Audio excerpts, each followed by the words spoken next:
Baik, terima kasih. Perkenalkan, nama saya Fenlita Rochileseto dengan NIM 1703030091, mahasiswa Sosiologi semester 7B. Pada kesempatan ini saya akan menjelaskan review dari buku keempat dari mata kuliah Kebijakan dan Perencanaan Sosial. Bukunya berjudul Kesejahteraan Ekonomi, Sejarah Interpretif.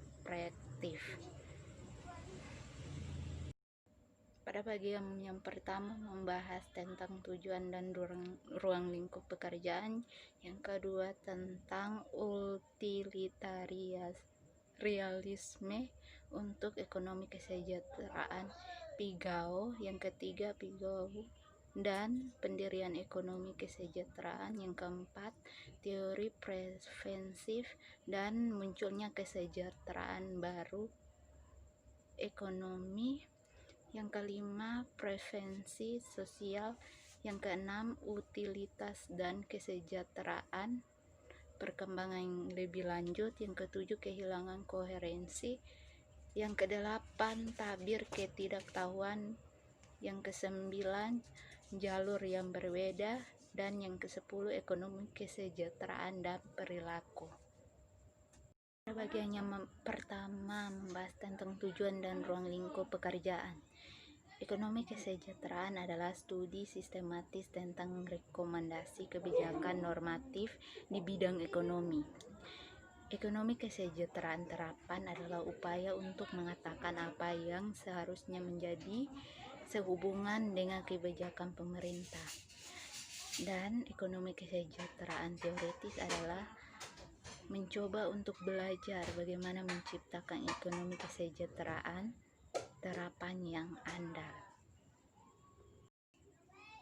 Buku ini mencoba melacak dan menjelaskan kebangkitan dan kehancuran para ekonomi di abad-abad sebelumnya, seperti para ekonomi di abad ke-21 membuat rekomendasi kebijakan.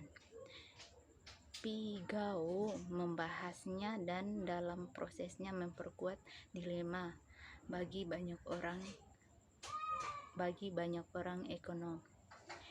Ekonomi kesejahteraan Pigao dengan kuat didasarkan pada etika utilitarian teori seperti yang dipahami Piaget.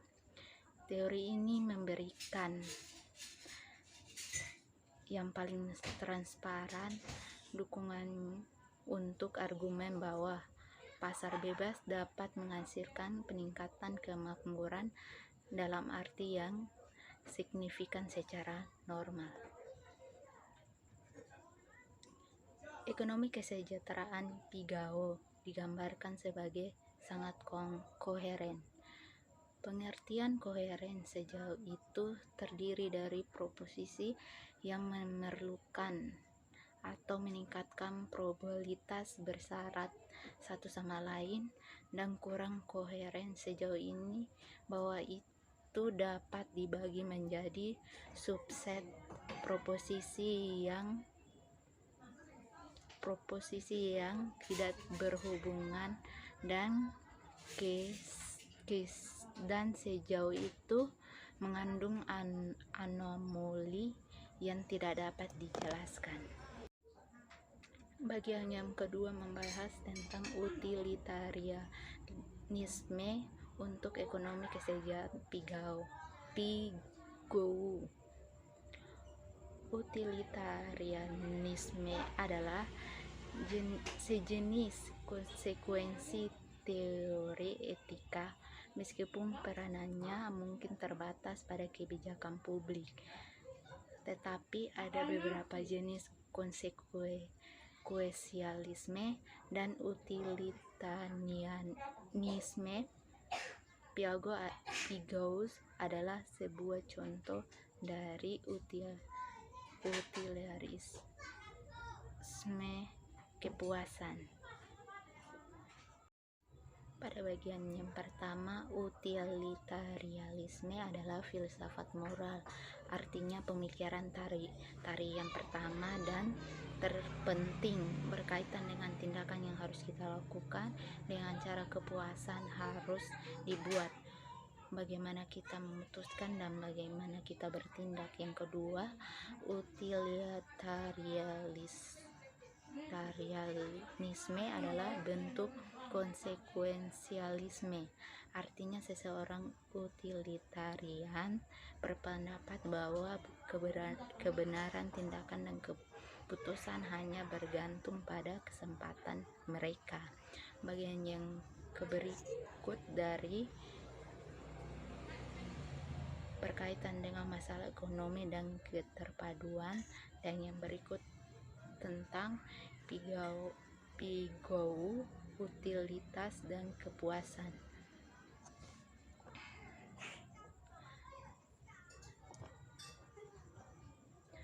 Utilitas adalah pengembalian psikis dari kepuasan. Ekonomi kesejahteraan Pigou bertumpu pada dua proposisi yang dia ajukan secara konsisten. Yang pertama, setiap penambahan pada pendapatan real yang dibuat seseorang kepuasan lebih besar. Yang kedua, transfer pendapatan uang dari yang lebih baik orang ke orang yang lebih buruk membuat keputusan lebih besar. Seperti yang ditunjukkan oleh bagian ini, utilitarisme Pigou adalah utilitarisme kepuasan, tetapi kepuasan utilitarisme dalam bentuk tertentu. Pigou mengamati bahwa tongkat pengukuran uang hanya dapat dikaitkan dengan kepuasan dan ketidakberesan. Kepuasan melalui media keinginan dan keenggaannya. Bagian yang kedua, utilitas sebagai qualia.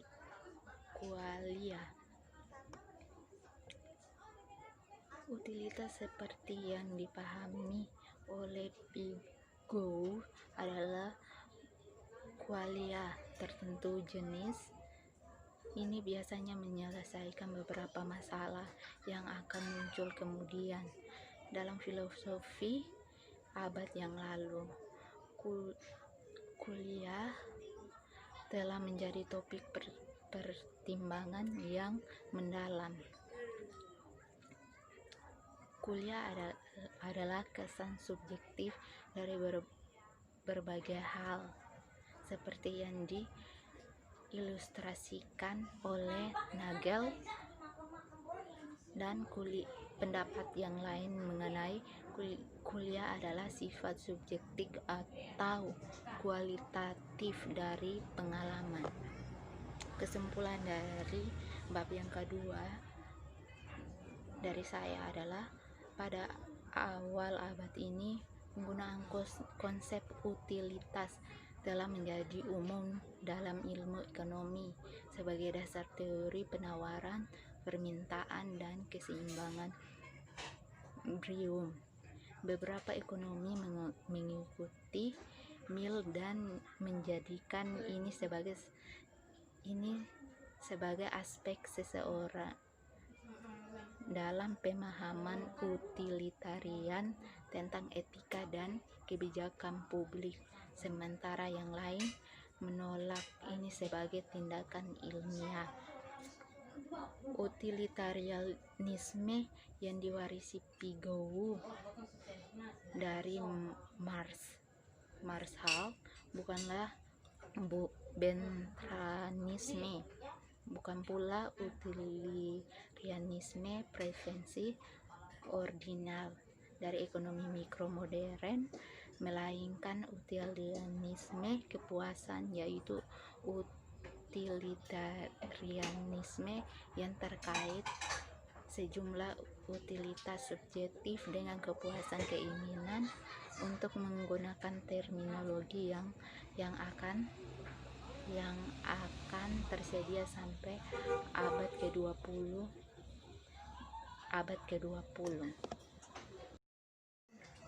Pada bagian yang ketiga membahas tentang Pigou dan pendirian ekonomi kesejahteraan. Aktor Cecil Pigous adalah seorang siswa dan anak didik Alfred Marshall dan penerus Marshall sebagai profesor ekonomi di Cambridge. Dia datang ke ekonomi melalui minat pada filsafat moral. Yang pertama menjadi seorang AC Pigous. Pekerjaan awal Pigous berfokus pada penyempurnaan gagasan Marshall, terutama tentang surplus konsumen dan tentang arbitrase upah.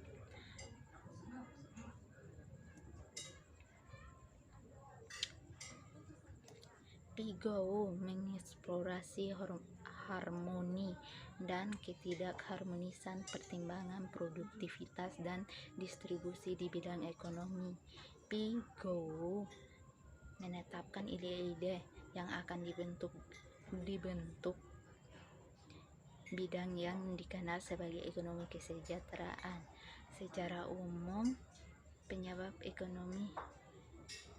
ekonomi mempengaruhi kesejahteraan ekonomi negara manapun, tidak secara langsung tetapi melalui penghasilan dan pengeluaran mitra objektif dari kesejahteraan ekonomi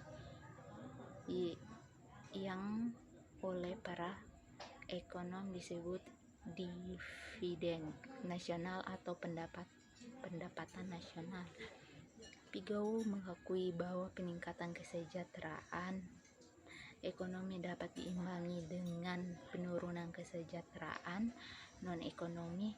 Dengan demikian, argumen untuk kebijakan tentang alasan bahwa mereka meningkatkan kesejahteraan ekonomi bisa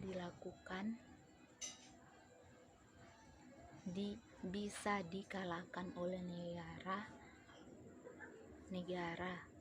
Argumen bahwa mereka menurunkan kesejahteraan non-ekonomi ke tingkat yang lebih besar. Yang berikut eksternalitas. Pigou mencatat bahwa ini secara umum diterima dalam kasus ekonomi eksternal, tetapi tidak dalam kasus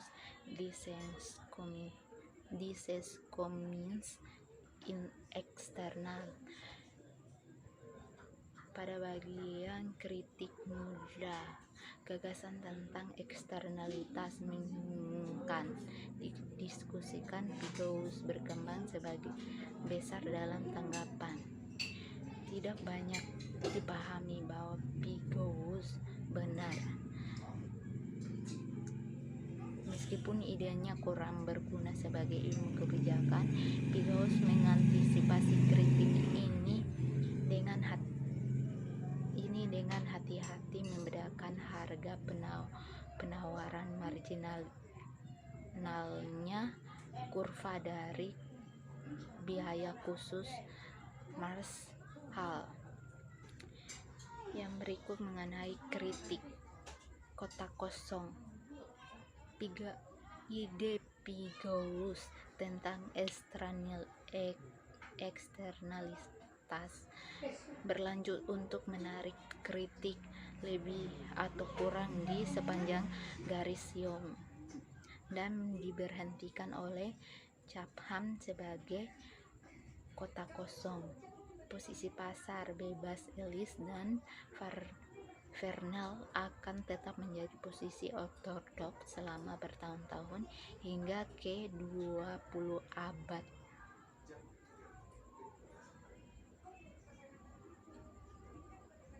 Ulasan Young terdengar kinetis untuk kritikus Pigous. Makalah Chatham memberikan Revan berpendapat tampak dengan benar bahwa Pigou telah menawarkan tidak dasar untuk menyatakan bahwa satu industri menampilkan ekonomi eksternal dan industri lain menampilkan disektonisme eksternal. Bagian penutupnya, sebagai masalah ekonomi kebijakan, para kritikus memiliki poin kuat tentang eksternal psikologis ekonomi dan disenkronisme. Disenkronomi yang relevan dan dapat menilai secara wajar ekonomi eksternal langka dan tidak dapat diprediksi, maka konsep itu hampir tidak mungkin berguna seperti Pigaus terhadap kebijakan ekonomi koheren. Bagian yang keempat membahas tentang teori preferensi dan munculnya kesejahteraan baru ekonomi. Ekonomi kesejahteraan baru terjadi tempatkan dalam konteks kritik yang lebih luas dari pendekatan utilitarian sebelumnya. Ulasan pada kritikus adalah untuk menggantikan fungsi utilitas dengan ukuran preferensi, dan dengan demikian mereka adalah ordinal dibandingkan dengan kardinal yang akan terus menggunakan properti numerik dari fungsi utilitas di file teori. Preferensi ordinal dan ekonomi kesejahteraan. Ekonomi kesejahteraan baru akan dibangun di atas fondasi yang diletakkan oleh Egerworth dan Pareto, tetapi pada awalnya tidak mengambil bentuk revolusioner. Robbins dan Harold. Program Robbins untuk ekonomi adalah keduanya ordinalis dan memusuhi ekonomi kesejahteraan pada prinsipnya. Tapi kontroversi Robbins dan Harold tentang peran utilitas akan menyiapkan panggung untuk memunculkan dari ekonomi kesejahteraan baru. Yang kemudian adanya tes kompensasi.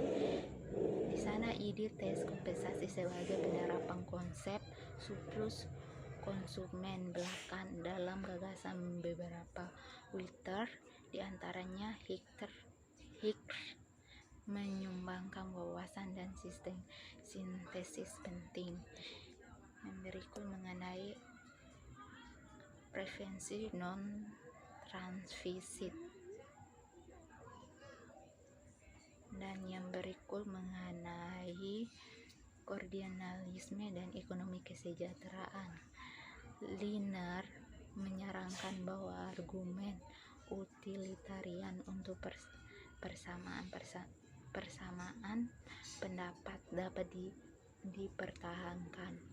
Argumennya menunjukkan tabit ketidaktahuan.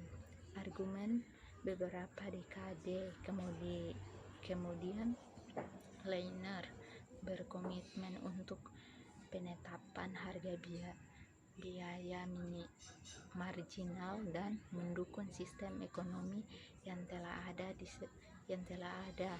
yang disebut sosialisme pasar. Namun posisinya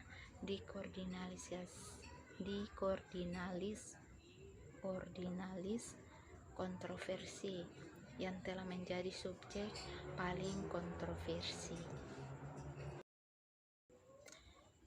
Pada pertengahan tahun 1940-an, ekonomi mikro ordinalis yang menjadi standar ekonomi mikro masih diajarkan sampai hari ini, dan ekonomi kesejahteraan baru sejalan dengan ekonomi mikro itu sebagian besar telah dikembangkan melalui serangkaian diskusi.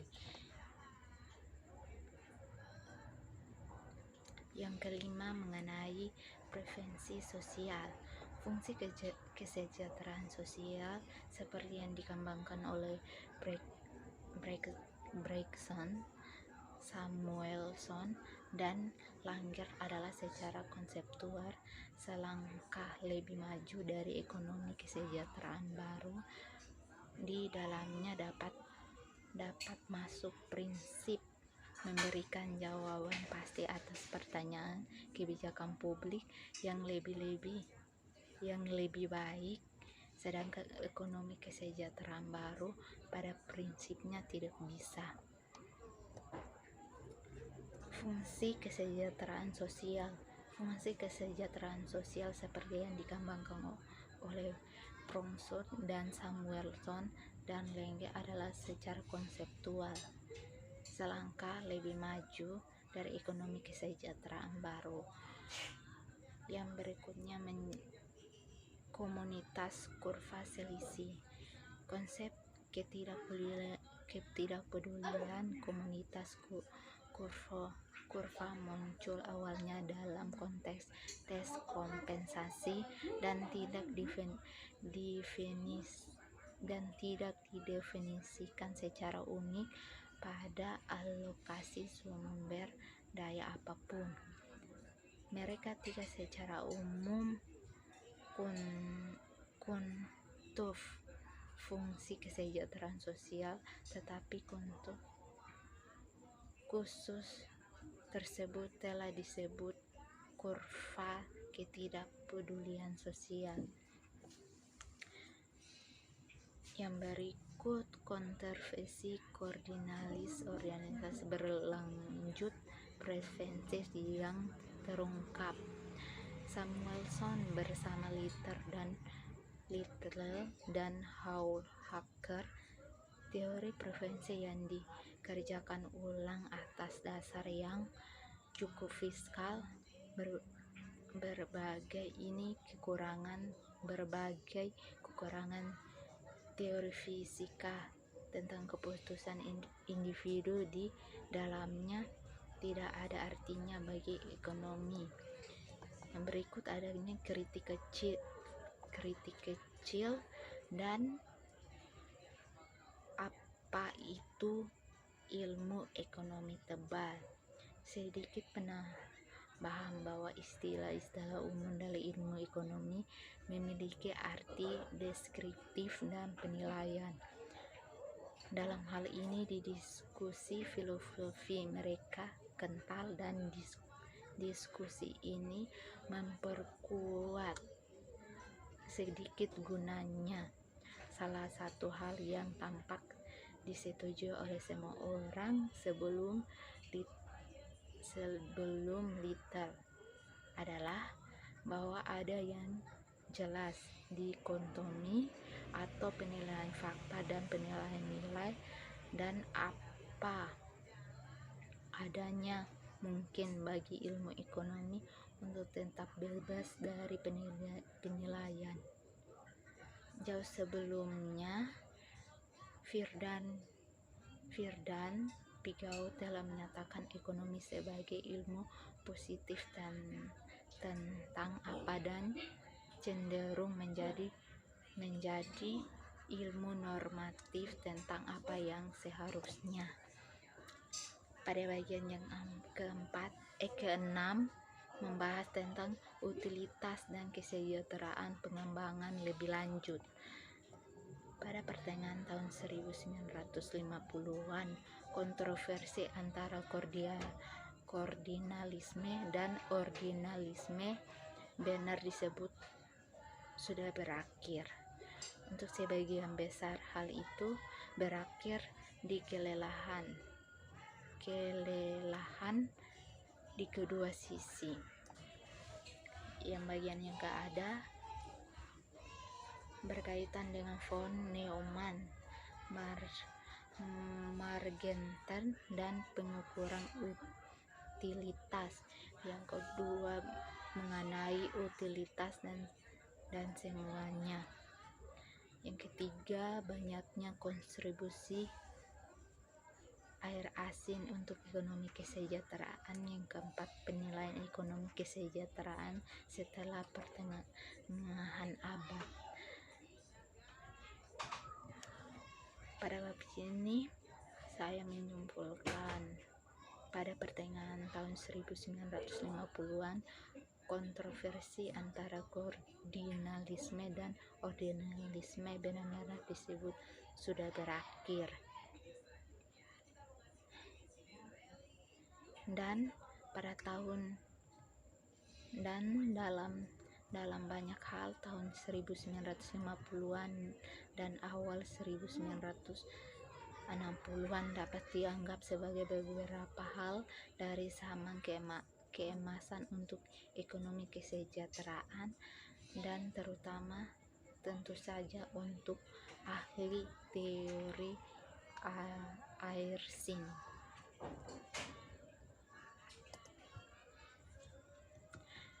Bagian yang ketujuh mengenai kehilangan koherensi. Pada tahun 1950-an dan 1960-an, ekonomi kesejahteraan baru menghadapi serangkaian tantangan. Dalam bab ini kita pertama-tama membahas pada kemungkinan umum OREM. Yang kedua teori umum terbaik kedua, dan ketiga masalah terkait dengan prevensi terkait lainnya, yaitu altruisme dan motif semacam itu tergantung dalam preferensi individu. A. Teorema kemungkinan umum. Teorema ketidakmungkinan yang terkenal bahwa fungsi kesejahteraan sosial yang mewujudkan 5 standar rasionalitas mungkin tidak ada tergantung pada preferensi dalam populasi. Diringkas dengannya yang lebih konteks. Yang keduanya mengenai kontroversi tentang pilihan sosial dan nilai-nilai individu. Yang ketiga tentang terbaik kedua, dan yang kelima preferensi terkait lainnya. Yang berikut Aquilia. Yang berikut saya akan menyimpulkan bagian bab yang ketujuh, ekonomi kesejahteraan baru tidak dapat tersingkirkan oleh ketidakmungkinan Raoul. Hasilnya tapi terhanyut dan terus terhanyut selama 2 dekade. Semua sama setampaknya telah memberikan solusi dalam kesimpulannya bahwa meskipun fungsi kesejahteraan sosial yang konsisten tidak selalu dapat didefinisikan konsisten, teori pilihan sosial bisa jadi, sedangkan pembuktian keberadaan mengandalkan yang ketat peringkat Pareto, dan dengan demikian tunduk pada titik kriteria Pareto itu mengabaikan distribusi, tidak membatasi, dan bisa mendefinisikan quasi order yang akan memperpanjang pemesahan Pareto dan memperhitung distribusi sesuai terjadi di sepanjang garis yang disarankan oleh Little atau Measham.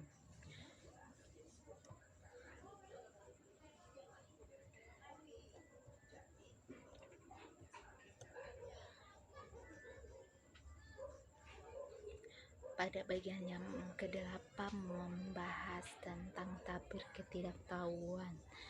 Di situ ada bagian-bagian yang pertama rekonstruksi utilitarianisme, yang kedua Lemner mengunjungi kembali, yang ketiga Rawls pembaharuan teori kontak sosial, yang keempat distribusi kesejahteraan yang adil, yang kelima keadilan dengan produksi, yang keenam perkembangan lebih lanjut dalam teori kewajaran.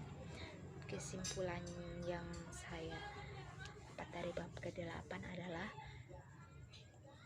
tabir ketidaktahuan seperti yang kita kemukakan dalam gagasan Hansawin dan Rawls adalah sebuah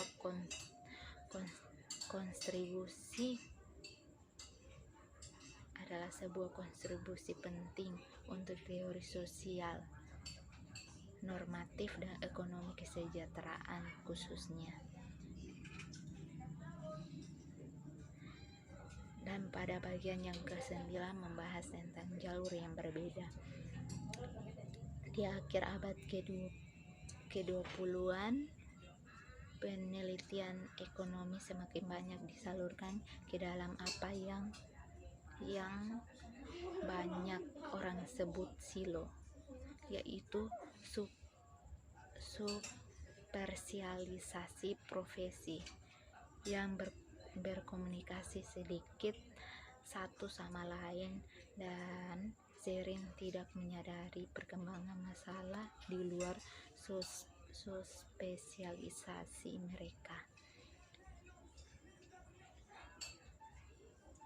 Menyebut ini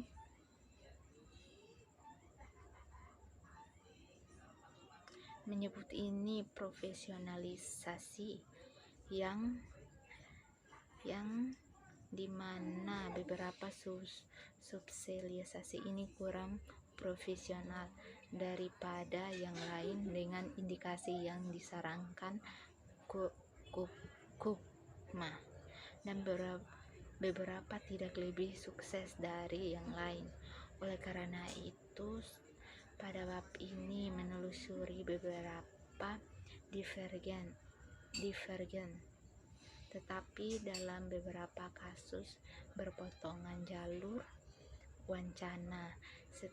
Setelah itu dianggap baru-baru ini kontribusi ekonomi kebijakan publik yang tidak mengadakan kesejahteraan ekonomi, yang dimana bab ke-9 ini yang pertama bagian A-nya cause dan sekolahnya serta eksternalisasinya, yang kedua bobot distribusi biaya benefit analisis, yang ketiga serangan balik koordinalis, yang keempat kemampuan, dan yang kelima kesejahteraan ekonomi kritik dari Marquis membela 1%.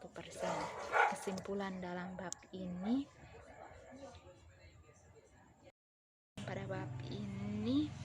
pada kuartal terakhir abad ke-20-an, kekuatan dan batasan peraturan mikroekonomi analis untuk mengklarifikasi pertanyaan tentang ekonomi kesejahteraan,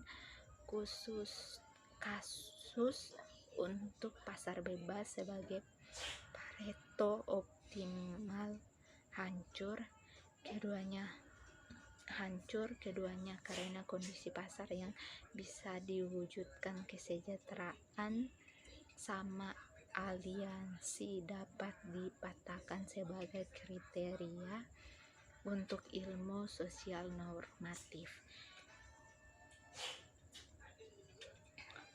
Meskipun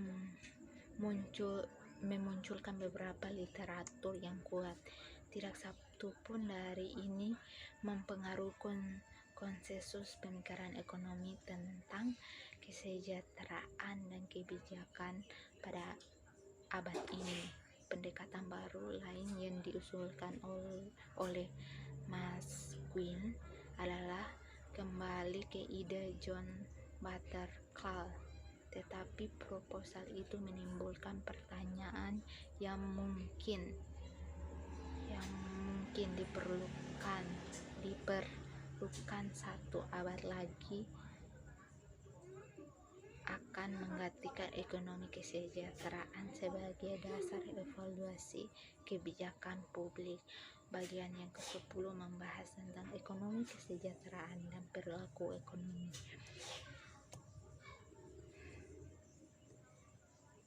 Pada abad ke-20 dan 21 nanti, ekonomi telah meningkat dipengaruhi oleh penelitian dan metode penelitian dari ilmu sosial lainnya. Penelitian survei, khususnya tentang kepuasan hidup dan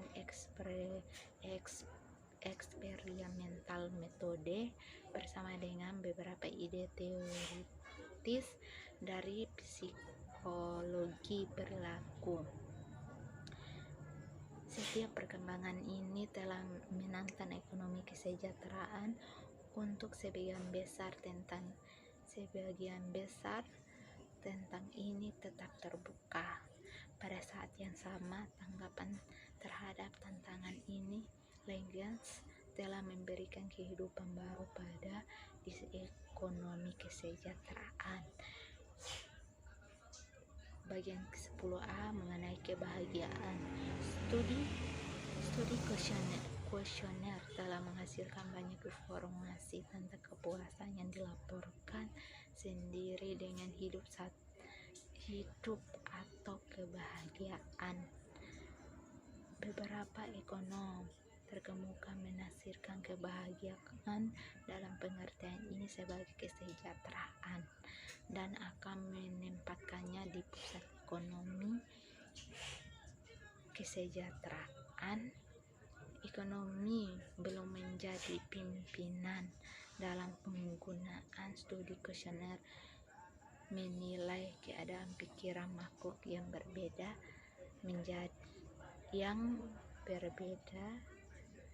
yang mereka pelajari. Yang bagian ke-B dari bab yang ke-10 tentang Sen kontras Loyak. Sen menolak dukungan Layard kebahagiaan sebagai kriteria ilmu sosial normatif, menimbulkan pertanyaan untuk pendekatan kebahagiaan secara umum dalam rangka mempertahankan kemampuan sebagai salah satu dimensi keadilan, mengkritik utilitarianisme sebagai alternatif dalam mengambil ide. Yang kecilnya membahas tentang mengambil stok. Survei preferensi dan kebahagiaan masing-masing mencerminkan perbandingan individu dari Arket Aquilia berpengalaman. Preferensis jika dapat diketahui memiliki keuntungan membawa pengukuran batang uang ikut bermain. Kuliah yang menjadi perhatian kita adalah konsekuensi kausal tertentu peristiwa fisik, khusus konsumsi, kepemilikan atau penggunaan praktik barang dan jasa, khususnya yang merupakan hasil produksi sosial atau pelaksanaan prosedur yang mungkin menghasilkan, dan penyebab ini mungkin ada sifat aritematika. Dengan demikian, tongkat pengukuran uang Mazhab Pikau. Yang berikut, ekonomi kesejahteraan perilaku. Pertumbuhan ekonomi perilaku memiliki terutama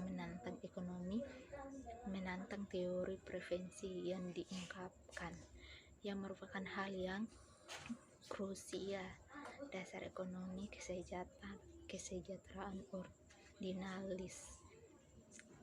Ekonomi kesejahteraan perilaku memiliki muncul sebagai akibat sejauh ini tanpa konsensus apapun mengenai resolusi tantangan. Pada periode sejarah, Dickson mengatakan bahwa ekonomi kesejahteraan telah menghilang. Salah satu perubahan terpenting dalam ekonomi secara keseluruhan adalah kemunculan ilmu ekonomi perilaku sebagai saksi penghargaan dari Nobel Memorial hadiah tahun 2007 untuk Thaler. Yang berikut, ekonomi kesejahteraan perilaku dan tabir ketidaktahuan.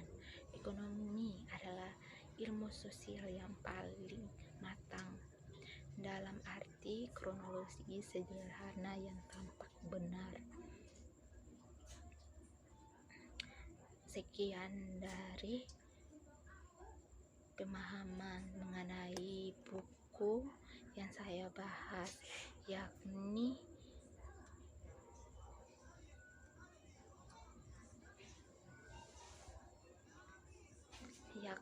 buku Kesejahteraan Ekonomi. Sekian dari saya, terima kasih.